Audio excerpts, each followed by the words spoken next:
Bismillah, alhamdulillah, wassalatu wassalamu ala rasulillah. Alhamdulillahi rabbil alamin, wal aqibatu lil muttaqin. Wassalatu wassalamu ala sayyidina wa maulana Muhammad sallallahu ta'ala alayhi wa ala alihi wa ashabihi ajma'in. Amma ba'd.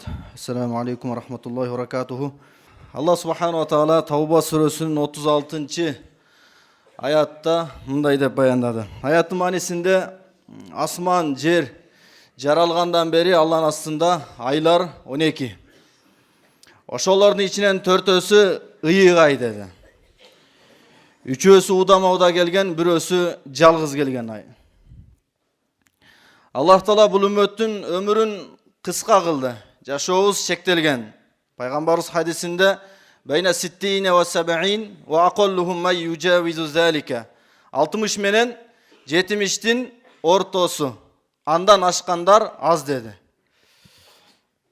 Ага жетпегендер да көп. Бирок үммөттүн өмүрүн аз кылганы менен Аллах Таала ибадат кыла турган, амал кыла турган орундарды, убакыттарды бизге көбөйтүп койду да. Мисалы, bir жумада жума күнүн, bir жылда Рамазан айын, айыт күндөрүн, ошону менен биргеликте жана башка айларда дагы ибадаттардын соопторун көбөйтүү менен бизге артыкчылык берди. Ар бир кымбат нерсе кымбат болуп эсептелет, кимдер кымбат деп билсе. Кымбат нерсенин да даражасы түшүп кетет, эгерде ошол адам аны кымбат деп сезбесе же түшүнбөсө. Иман кымбат, анын кадырын адам баласы кыямат күнү адамдардын бардыгы эки топко ажыраганда гана билет экен. Вамтазул яума айюхал мужримун. Күнөөкөрлөр бөлүнгүлө жакшылардан дегенде. Ким кайсыл тарапта болуп калат? Имандуулар өзүнчө, имансыздар өзүнчө болот. Ошондон биз күтүп аткан жана жалпы эле мусулмандар күтүп аткан Рамазан айы жакындап калды бардыгыбызга. Аллах Таала баарыбызды ошол Рамазан айына жеткирген болсун. Пайгамбарыбыз саллаллаху алейхи ва саллям жана сахабалар жалпы эле мусулмандар күндүгө дуа кылып келишкен, дуа кылып атат. Аллахумма барик лана фи Раджаб ва Шаъбан ва баллигна Рамазан. О Алла, Раджаб жана Шаъбан айларына бизге береке бергениң, жана Рамазанга жеткиргениң деп.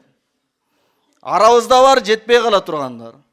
Арабызда кимдир бирөөлөр бар, алар жетип, иншалла Рамазанда Аллага жаккан ибадаттарды кылат. Рамазанга чейин дагы бир ай бар. Ал Шаъбан айы. Раджаптан кийинки ай бул Шаъбан айы, Шаъбандан кийин бул ыйык Рамазан айы келет. Шаъбан айында кандай амалдар бар, кандай өкүмдөр бар? Мусулман адам ушундай, ага кайсыл бир амал жакындаганга чейин эле ошол амалдардын өкүмдөрүн билиш керек. Учурдун илимин фарз деп айтабыз го. Мына бизге жакында Шаъбан айы келип атат. Ошол Шаъбан айынын өкүмдөрүн билиш баарыбызга милдет. Себеби адам баласы билбестиктин себебинен, жахалаттын себебинен туура иш кылам деп туруп туура эмес кылып алат. Сооп таам деп отуруп, мисалы күнөө таап алышы мүмкүн нерсе. Эң биринчи бул айдын артыкчылыгы. Пайгамбар саллаллаху алейхи ва саллям хадистеринде баяндаган бул айдын артыкчылыгы, фазилет тууралуу көптөгөн хадистер келген. Арасында сахих хадистер бар, арасында далил кылганга жарабаган заиф хадистер бар. Кээ бир учурда токулма хадистер да чыгып кеткен. Кээде ошол токулма хадистерге адам баласы амал кылып, соо иш кылам деп отуруп, натыйжасында күнөөгө кабылат. Пайгамбар саллаллаху алейхи ва саллям айтты: "Калан набий саллаллаху алейхи ва саллама إن الله تعالى لا يطلع في ليلة النصف من شعبان فيغفر لجميع خلقه إلا مشرك أو مشاحن أو كما قال عليه الصلاة والسلام." Hadis manisinde Peygamber sallallahu aleyhi ve sellem aytat, Şaban ayının özgöçü Şaban ayının 15. tünü Allah Taala pendelerine özgöçü bir rahmeti menen göz salıp oşol günü jalpı pendelerin günöөлөрүн geçiret dedi. İlla müşrik av müşahin, bul bir hadiste aytılgаны. Bir gana Allah'a şerik koşkon müşriklerdi geçirmeyt, av müşahin жүрөгүндө gek sактагандарdı.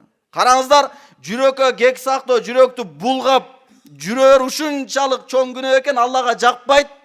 Бардык макулуктар намаз окуганы деле, окубаганы деле, жакшы иш кылган деле, кылбаган деле күнөөкөлөр бүт барын Алла кечирем деп, бирок мушахин бирөөгө кек сактап койгон. кичине bir болор болбос араздашуу, урушуунун себебинен кек сактаган адамды Алла кечирбейм dedi.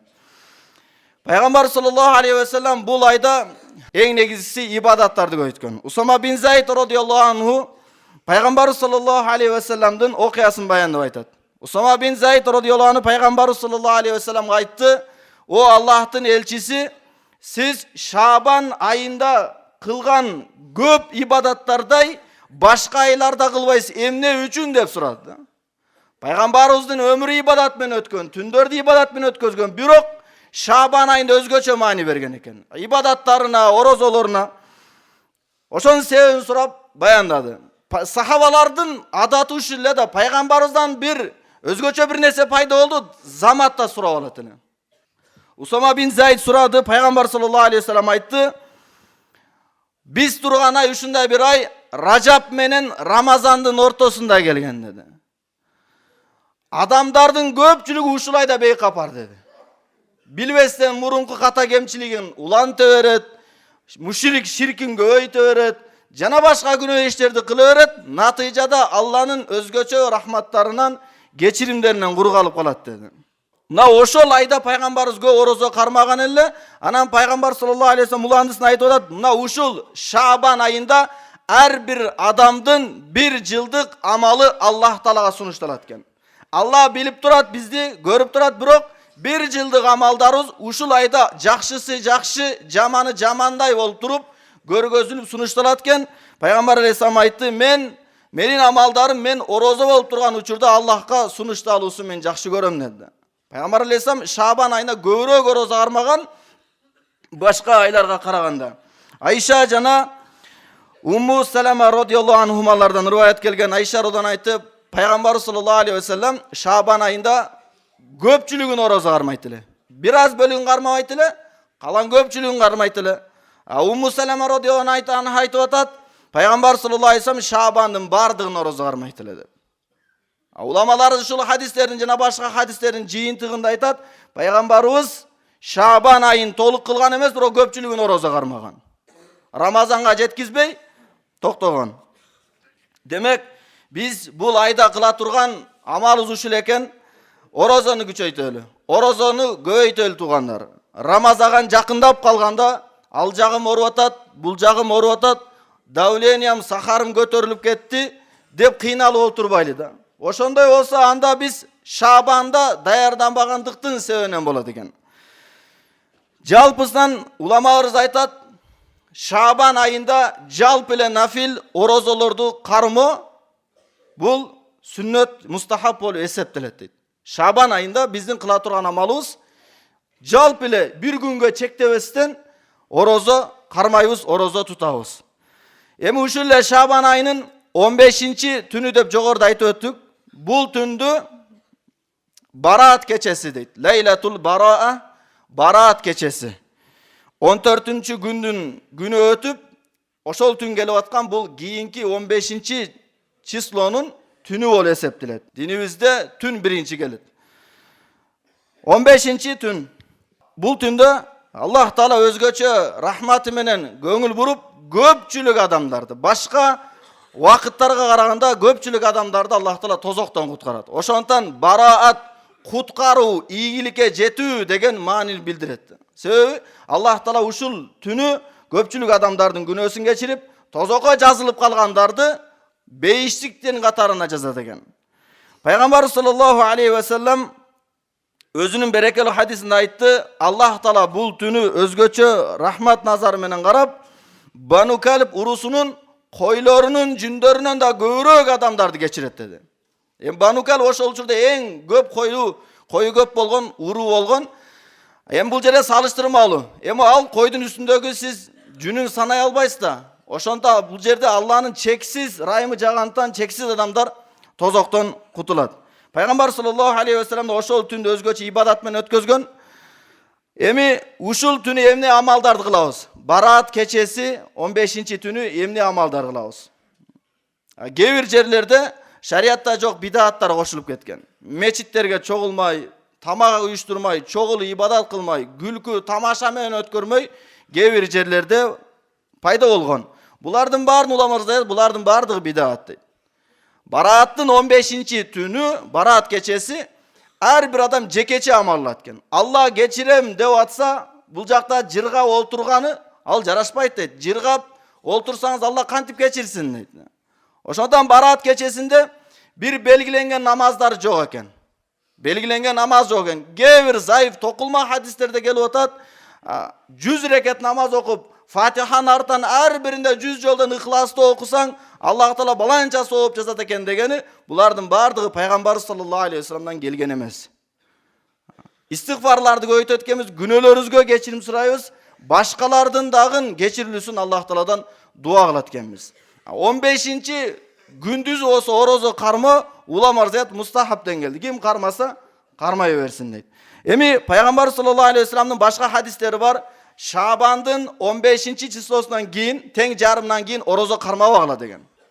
Эми улам арзаят пайгамбар саллаллаху алейхи вассалам өзү Шабандын көпчүлүгүн орозо кармап атса, анан хадисинде кармабагыла деп атса, мунун мааниси эмне дейт?